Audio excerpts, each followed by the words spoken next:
Good morning. Morning. And welcome to the First Parish Church of Stow and Acton, a welcoming and spiritual community. My name is Anne Sadler, and I am the chair of the Nominating Committee at First Parish Church. For those visiting us for the first time, we welcome you. Please let us know you are here by filling out one of our visitor information cards that you'll find in the pews and hand it to an usher or drop it in the plate. Our minister, staff and board are listed on the front of the order of service. Please feel free to ask me or any of these people for more information. If you would like a large print hymnal or an assisted listening device, please ask our ushers. Our assisted listening devices are small radios, and anyone is welcome to use one of these to listen to the service from another space in or around the building. Nursery care is available during the service. For K to 5 children, they usually attend the first part of the service and then leave for classes. But once a month, we have a children's chapel where children begin their time in the vestry.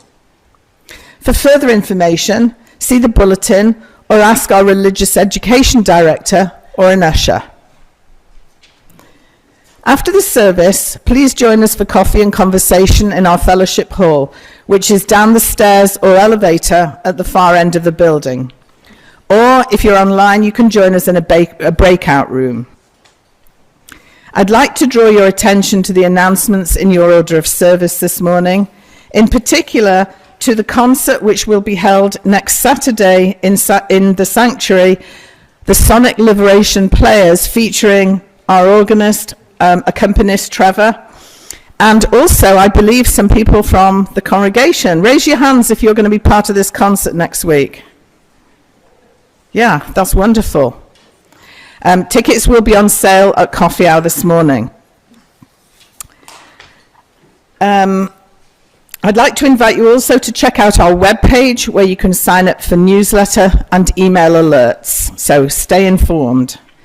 I'd now like to invite Peter Fisk up, who has a short message for us.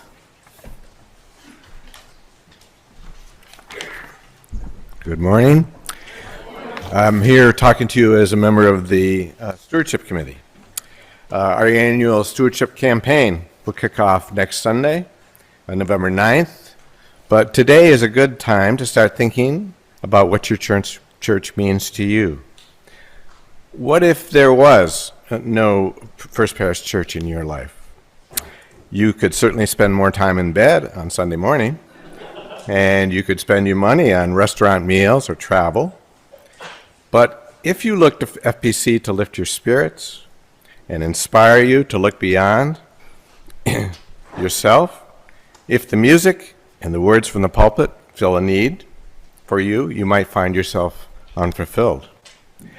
You may feel concerned about social justice issues, and there are groups in this church doing important work on peace, climate, and LGBTQ rights. People in our church are making life better for incarcerated people. People in our church are helping asylum seekers find better lives in this country. We can take pride in these activities, and we can participate in this work. You can find friends without being part of this church, but here at FPC, you can find a community of people who share your values and interests. There's a community who wants to support your trials and your triumphs. You can find strong friendships while you are singing together, baking pies together, meeting in small group ministry, or serving on committees. You might conclude that for all these reasons and more, supporting and perpetuating this church is an important use of your time, your skills, and your money. Please reflect on these questions and come to the campaign kickoff next Sunday if you can. Thank you.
Good morning.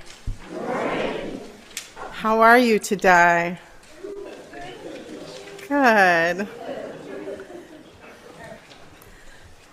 Somehow my script got scrolled down to the bottom. Here we go. My opening words today are from, there we go. How about that? Better? Yeah. Our opening words today are United by Story and Bound by Love by Andrea Hawkins-Kamper. Gather we now into this space, this time when the wheel turns and the veil shatters. Gather we now to remember, to grieve, to prophesy, to complete our harvest before the long dark comes. Gather we now to tell the old stories, sing the old songs, to be as we have always been, the voice of our people, eternal. Gather we now to celebrate that which was, that which is, and that which will be. Gather we now, as we have always done, united by story and bound by love. And our chalice lighting words are by Florence Kaplow. As we kindle this flame, we honor and remember those who have passed into the mystery. Their brightness lives on in our vision. Their courage lives on in our commitments, and their love continues to bless the world through us. Our opening hymn is in your teal hymnals. It's number 1067, and I'm inviting you to use your hymnals because we're going to turn and face the directions as we sing this to sort of cast a circle here together in the beloved community. And so you're going to begin by facing the pulpit, and then verse 2, turn towards fellowship hall, which is that way. Verse 3, turn towards the foyer. Verse 4, turn towards the Stow library, and then face the center towards each other for verse 5. Please rise in body or in spirit.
please join in our covenant and affirmation.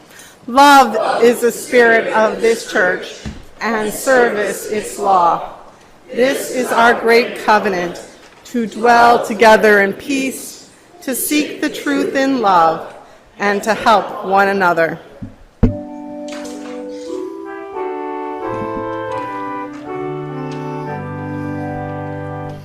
From all that will be the skies, let words of love and peace arise.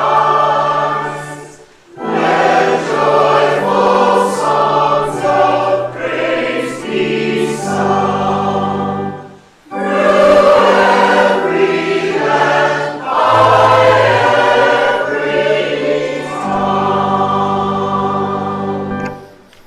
Please be seated. Well, be seated if you wish to, but you're going to greet your neighbor now. As we invite the children to come forward,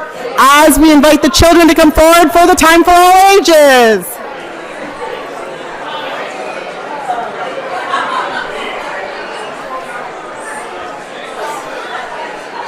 Do we have any children coming forward today?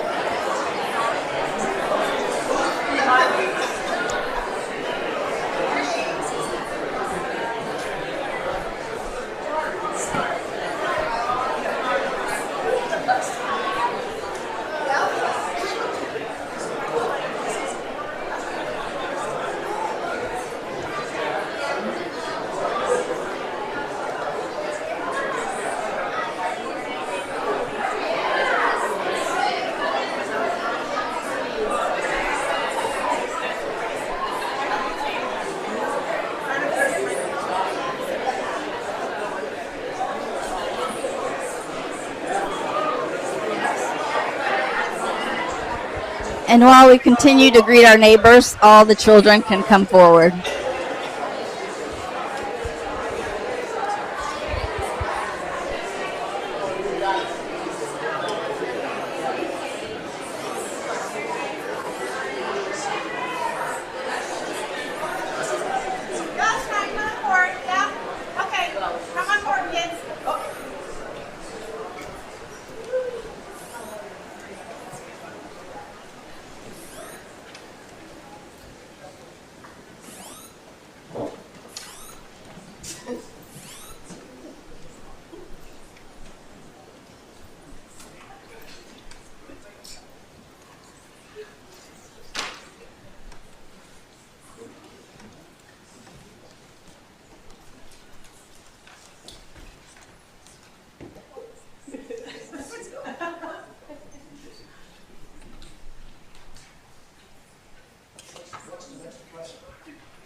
I didn't want to surprise them with something.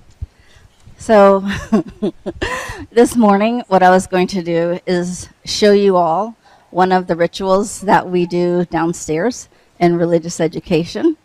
So every week at the beginning of class, we have an opportunity to share our joys and sorrows.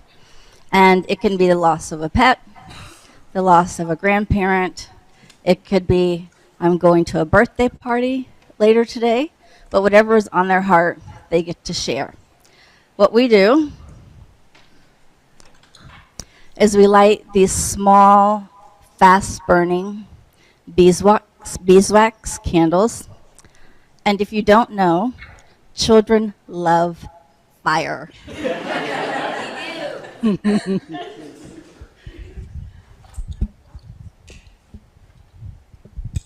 And then they stick their candles inside this thing. This big bowl of sand.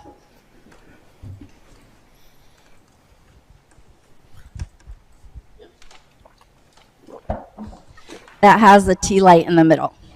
So usually I ask them, what are you lighting your candle for today? And they can say whatever's on their heart, or they can choose to keep it to themselves. It's up to them. And we also invite our adults to also participate because this is for everyone.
For those who were here last night at our talent show, there were several jokes or allusions made to the fact that we are a congregation in the process of discussing merger. And as part of discussing merging with the Unitarian Church of Marlborough and Hudson, and having two churches with already hyphenated last names in this marriage, we are discussing also, and a heated forum discussion on the FPC forum has inspired this week, a long discussion of church names. As we do this, we're paying particular attention to this land on which we reside, of Stow right here, and the lands of Marlborough and Hudson and Acton, and how they are parts of the same watershed of Assabet, and how some of them are parts of Neshoba. And as we do this, we're paying particular attention, and we're going to need to pay particular attention to the fact that we are a church that is striving to build better relations with Native Americans. As a colonial church, we recognize that we are part of the colonizing of this land, and that was an act of violence and of taking the land from a people who were already here. And so we're paying deep respect this year and deep acknowledgement of our history and deep respect to the Native peoples as we try to move forward in better relationship as we look towards our future and build a future together with different peoples, both here and far. Today, we are doing our Joys and Sorrows time a little bit differently because we have an altar table here for you to put mementos on of those you have lost. We have less space for lots of live candles. So over here on this table, we have a jar of water, and we're going to place a rock in it for your joys and sorrows as a microphone is brought to you. And so I'm going to invite forward our lay minister, Ann Sadler, to help us with this. And we're going to begin with any we have received online. We're going to, the big rocks here are for you to put names on later. The little rocks are the ones we're putting in the jar of water, or the little glass pebbles. I'm going to begin with one before we do the ones online by saying that if you were wondering what I was doing here during the postlude, it has to do with my way of responding to the concerns right now of the fact that the SNAP benefits have ended. And that we're hoping for a moment, the SNAP benefits, which formerly known as food stamps, and the crisis we're having now in our country around people who are food insecure. And so if that is you or anyone you know in your life, I have over here that I'm going to be handing out after the service 12 $50 gift cards for Market Basket, and a couple other gift cards for some people who've already approached me. And so if you need anything for someone you know, come and see me. If you need more than that, let me know, and I will get more to you. But this will be a starter. And all you have to do is sign the form so that I have proof of that I haven't just taken $600 in gift cards. So I'll just have you sign your name and then no other questions asked. So for anyone who is worried right now about someone they love or worried for themselves, just come see me, please. Thanks. Okay, we did not receive anything online this week, but I would like to mention a couple of things. Firstly, those were some stones for the ongoing cost of war, and one for those left in our hearts, that they are also held up in beloved community. And our words for prayer or meditation come from the priestess Starhawk's book, The Pagan Book of Living and Dying, titled Embracing the Change. All that ever was exists now in the living body of the being we call the universe, Goddess. She breathes in, we are born. She breathes out, we die. But birth and death are on the same wheel, which is always turning like the tide or the changes of the moon. We become ancestors, the unborn, newborn, the guardians of those to come.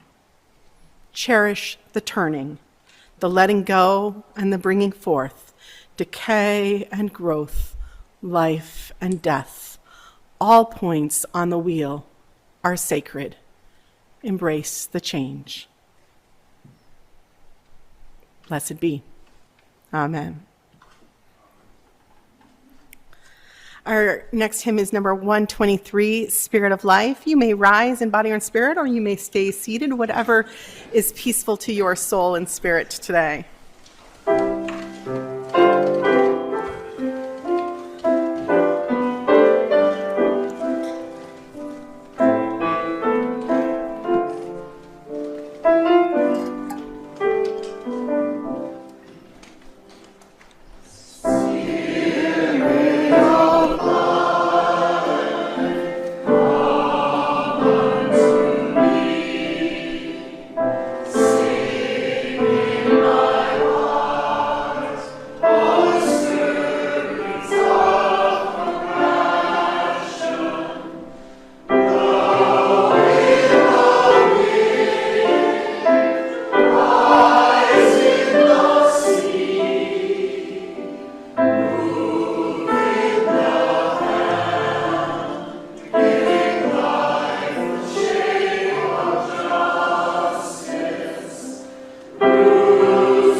You know, it's such a joy to see all of you this morning. I was just counting heads, and I think I counted 95, but and that was after the kids went out, so I think we're over 100 today.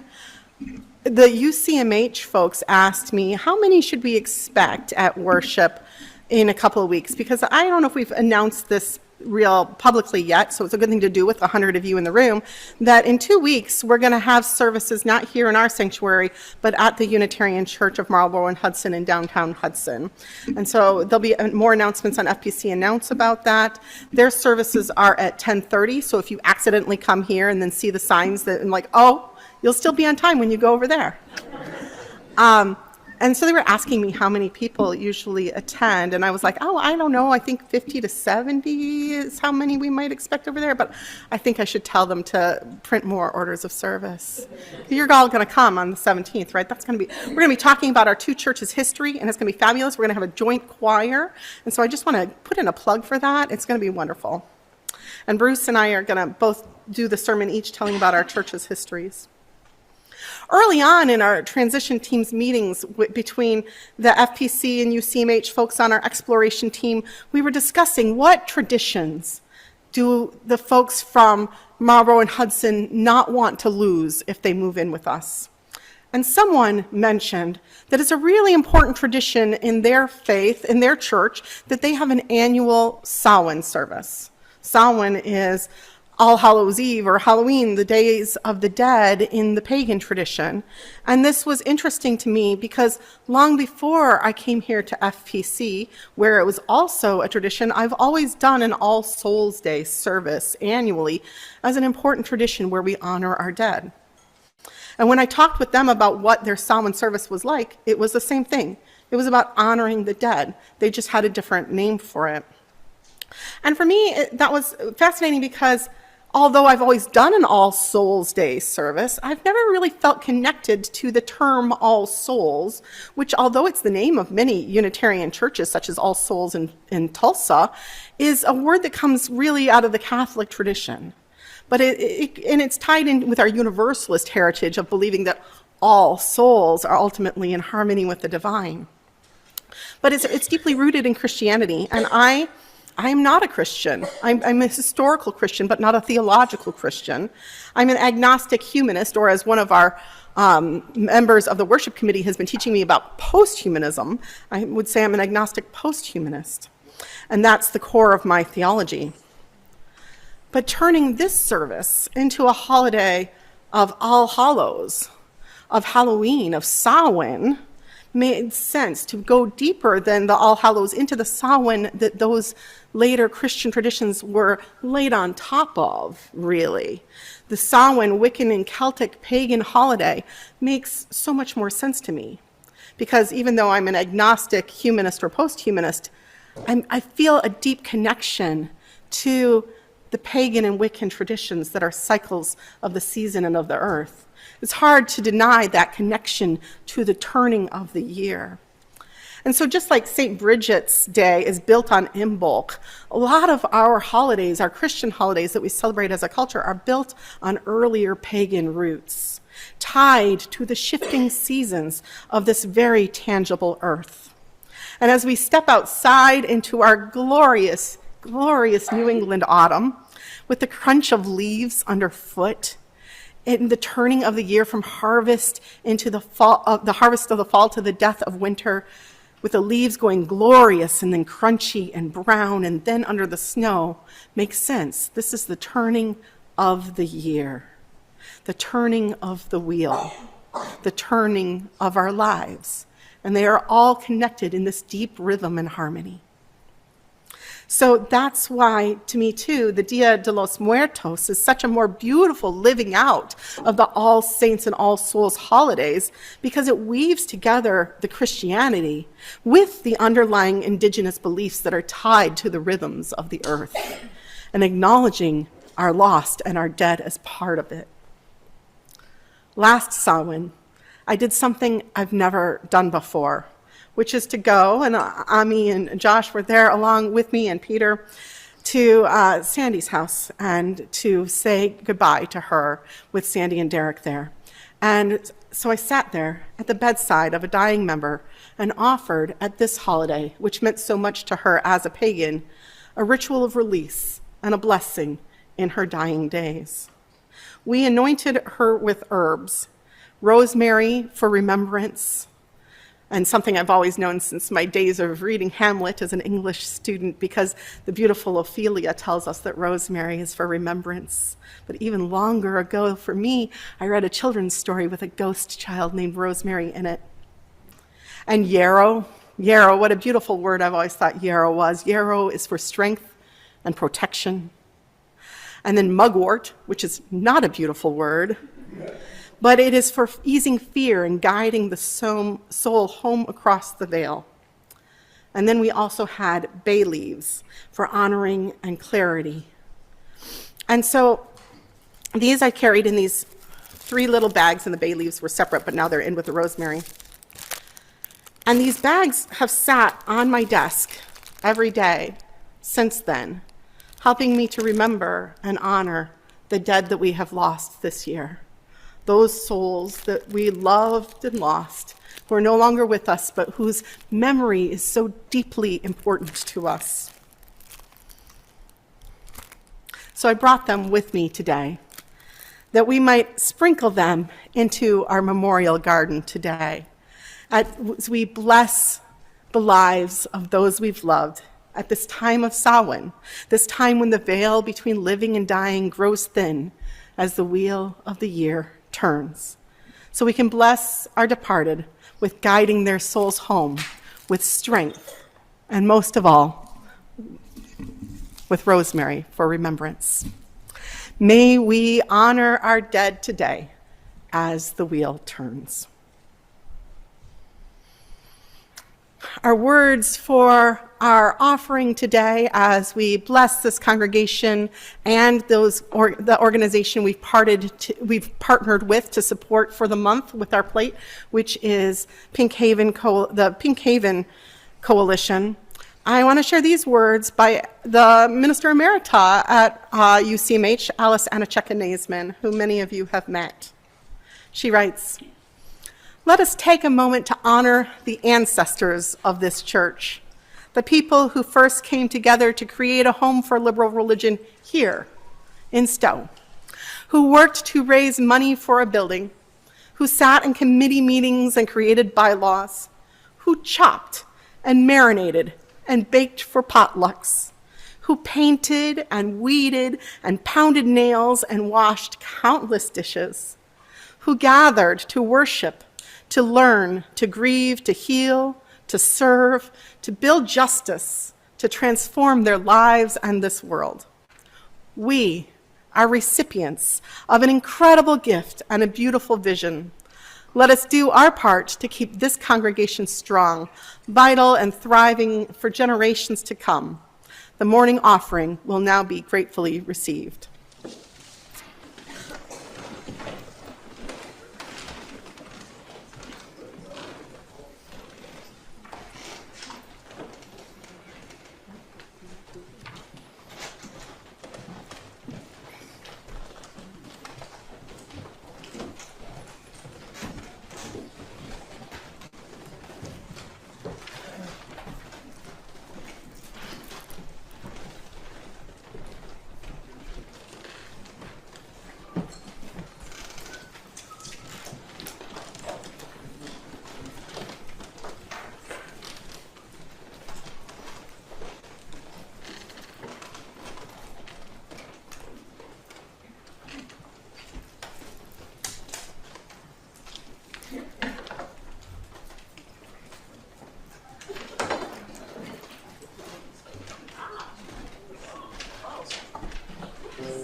Y'all missed the chimes we had last week, don't you? You're like wanting those back already, huh? Yeah, for those who weren't here last week, we borrowed the chimes from the Marlborough Hudson Church that they use to sound emotions.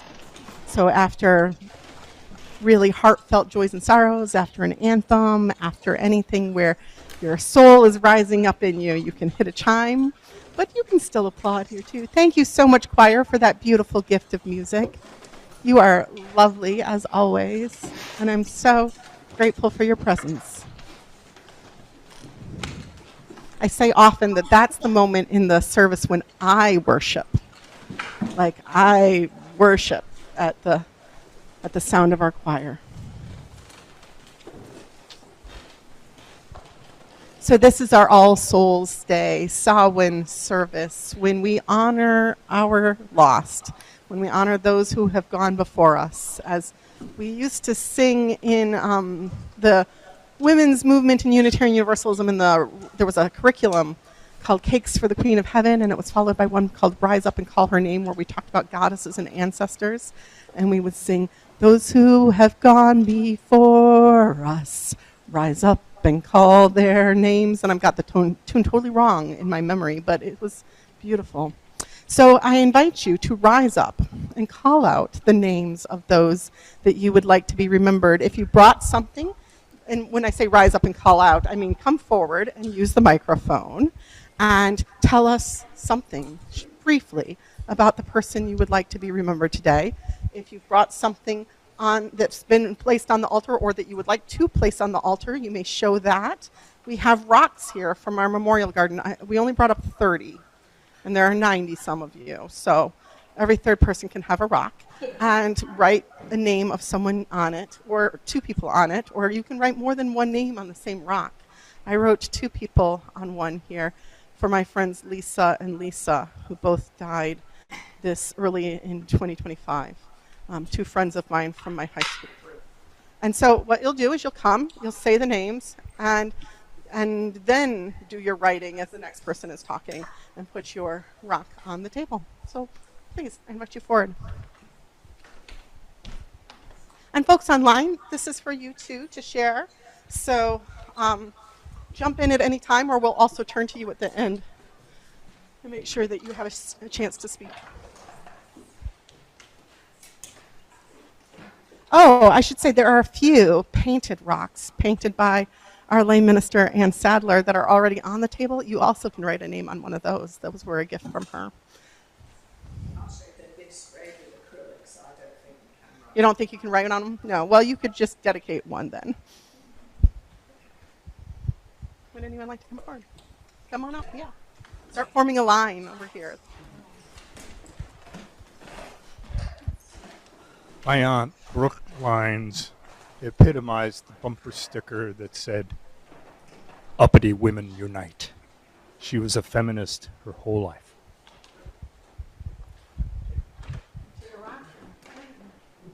And when we run out of rocks, you can also go down to the memorial garden, and there are more rocks. That's where these came from, and we'll grab the Sharpies down there, and you can write a name down there.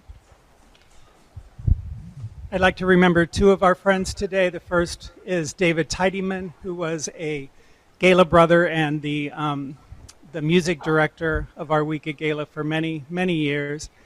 And the second is my friend Holly Babb, who hired me in 2002, which precipitated my move out here, and Holly became a very dear friend, even long after I had left the Edinburgh Center.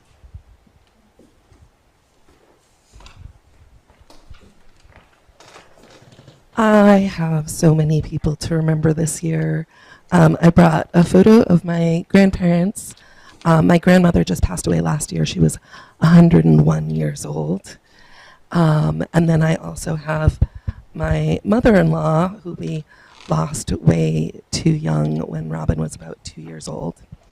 But also, of course, Sandy and my friend Maddie, who we lost last year to pancreatic cancer.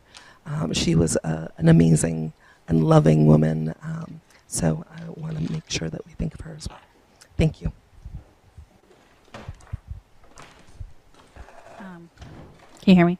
Okay. I want to acknowledge my longtime friend and employer of 20 years who passed away a month ago this weekend. He was a very kind and curious, beautiful person who physically built a wonderful community in Hudson based on love and art and community. So I just hope everybody can just share a little curiosity today for him.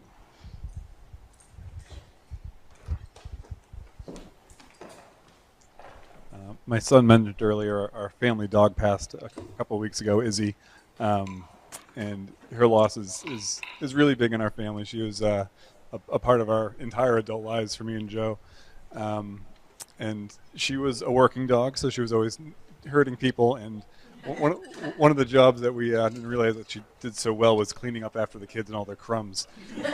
So that's definitely a little fuzzy void that we have in our lives right now.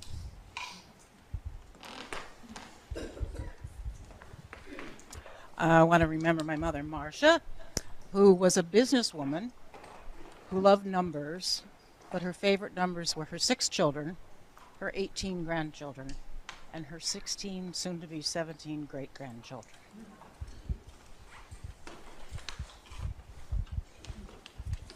I want to remember a friend who died a week ago of brain cancer.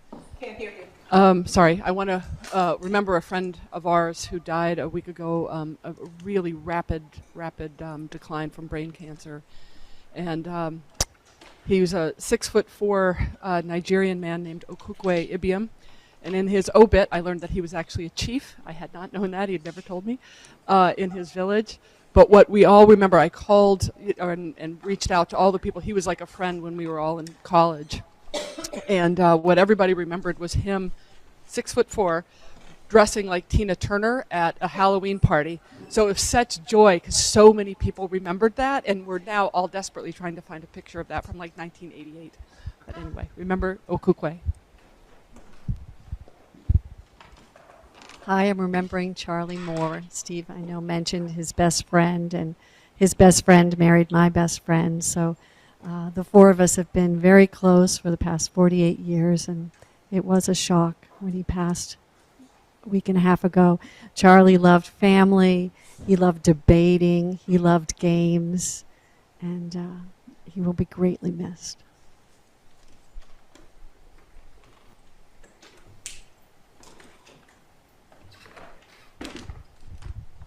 So I'm standing here for Sharon, who's down in nursery school or whatever right now, and I've got pictures of her parents who passed away in the last few years, and a picture. If you look really close, it's a beach scene, and there's a little tiny figure in the distance walking away, and that is the person I mentioned earlier, Derek Kotza, and he'll be dearly missed.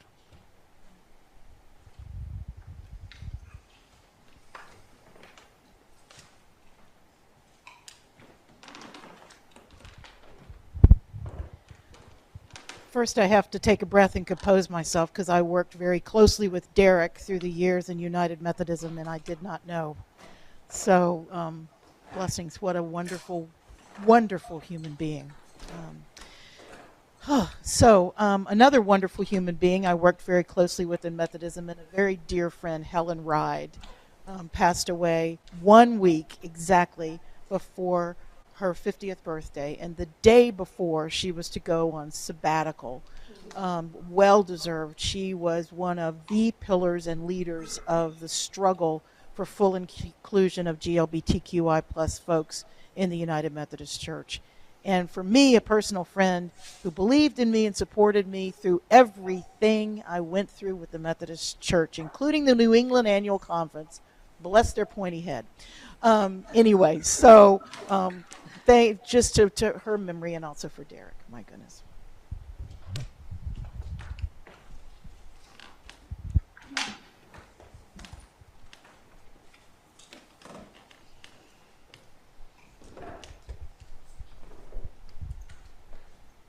Okay, so my loss is my sister, Claire. This was a picture actually taken at our wedding. And she was my younger sister. In fact, she was the youngest of all my siblings. So for her to be the first person to go was a great sorrow and a great loss.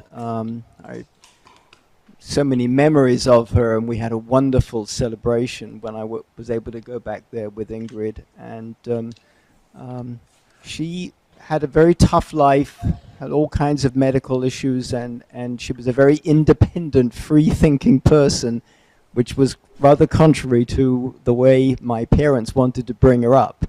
And in the end, she achieved that freedom and independence, and it's a wonderful thing.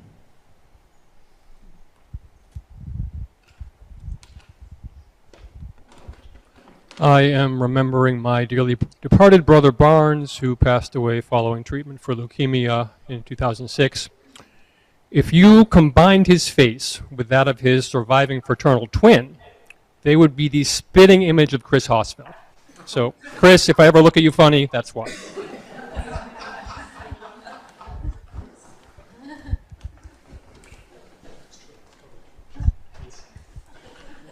I am remembering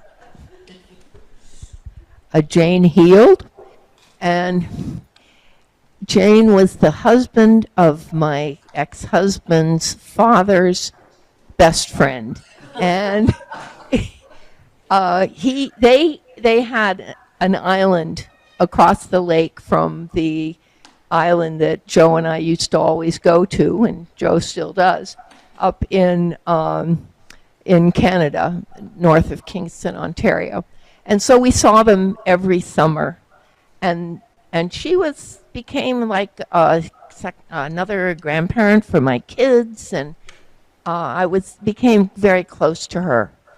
And she and her husband retired to a retirement community in Tennessee, and it's one of these places where you have individual apartments, and then progress into the type of care needed. And she brought to that place a new way of having nursing homes that were more of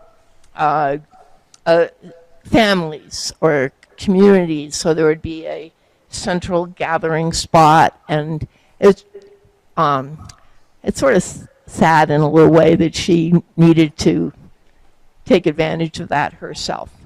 But she is well remembered.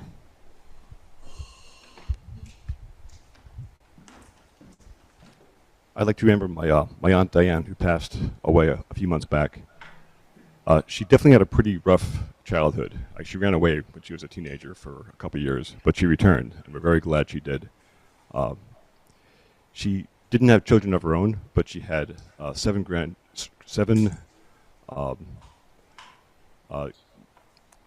nieces and nephews, and she doted over all of us. We all have very fond, warm memories of her, and so she'll be missed.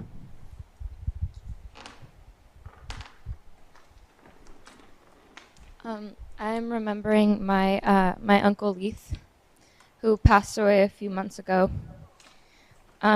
He was really more of a second dad than an uncle. And he loved me and my sister so much, and he supported us in everything we did. He always got down to our level. And I'm also remembering my Uncle Pedro, who passed away about a year ago now, who was just such an inspiration to me in so many ways. And one of those biggest ways was he was such an incredible guitar player. And he was one of the reasons why I started playing guitar. So, yeah.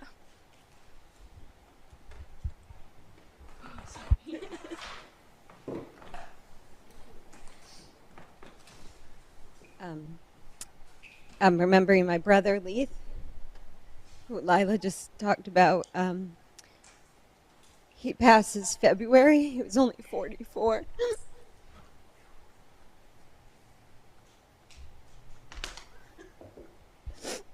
It's a heart attack, so it was very unexpected. And we weren't able to say our goodbyes. It's been a hard year. Lila mentioned my uncle, Pedro, as well. Lila's great uncle. And I also lost a dear colleague at work who was a mentor and one of the best supervisors I've ever had. His name was Taylor Brennan, and I lost him in July. So it's been a lot this year.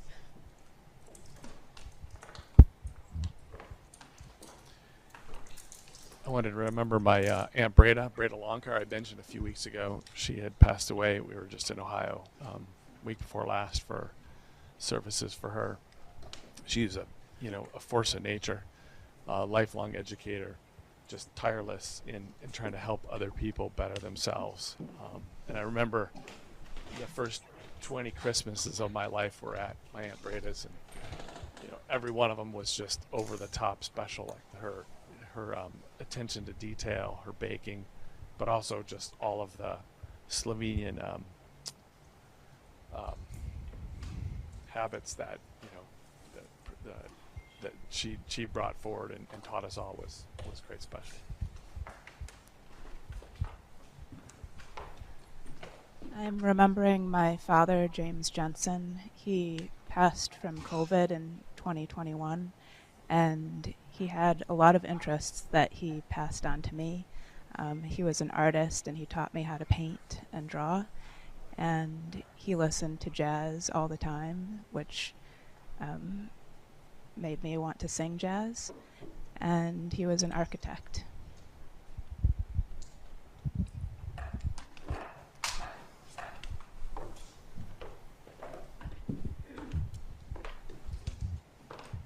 Hi, this is Kevin O'Brien. I just want to mention a good person who died just a few weeks ago, Kishaba Shrivastava.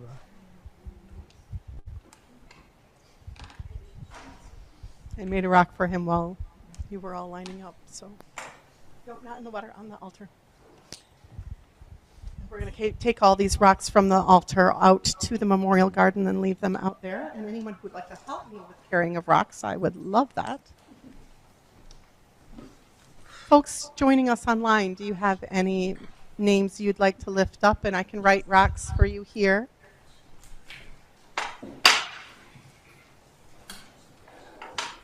I'd like to commemorate my good friend Abby with a rock. She died in August after a 2-year battle with breast cancer. She was a scientist, a warm, funny woman, a secular humanist, and teacher of biology at a college, and a brilliant advocate who lectured all across the country for teaching of evolution. And I miss her. I'd like to have a rock for Marge Roy. She was my friend's mother, and she hosted Thanksgiving every year for their large family and included Dave and I for many years. She suffered a stroke about 12 years ago and has sort of been trapped in her body since then. So she passed in September, and I'd like to remember her. She was a lovely woman.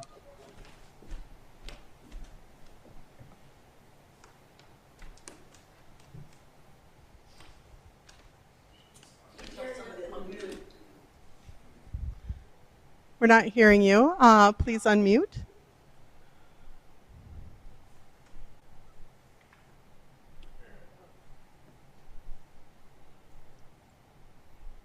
I would like to have a rock placed in the garden in memory of my husband, Don, who passed away 10 years ago.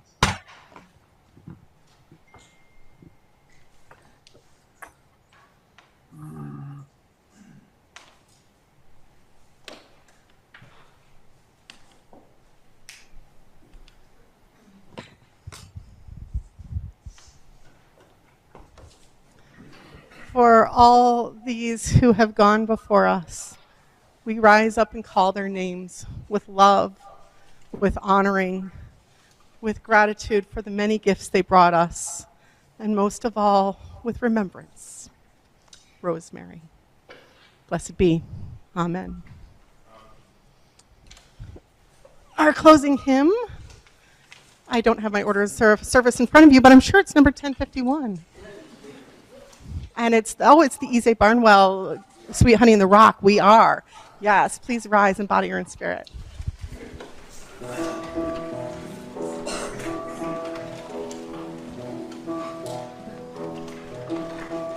For each child that's born, a morning star rises and sings to the universe who we are. For each child that's born, a morning star rises and sings to the universe who we are. We are our grandmother's prayers, and we are our grandfather's dreamings. We are the breath of our ancestors. We are the spirit of God. We are mothers of courage and fathers of time. We are daughters of dusk and the sons of great visions. We're sisters of mercy and mothers of love. We are mothers of life and the builders of nations. We're seekers of truth and keepers of faith. We are makers of peace and the wisdom of ages. We are our grandmother's prayers, and we are our grandfather's dreamings. We are the breath of our ancestors. We are the spirit of God. For each child that's born, a morning star rises and sings to the universe who we are. For each child that's born, a morning star rises and sings to the universe who we are.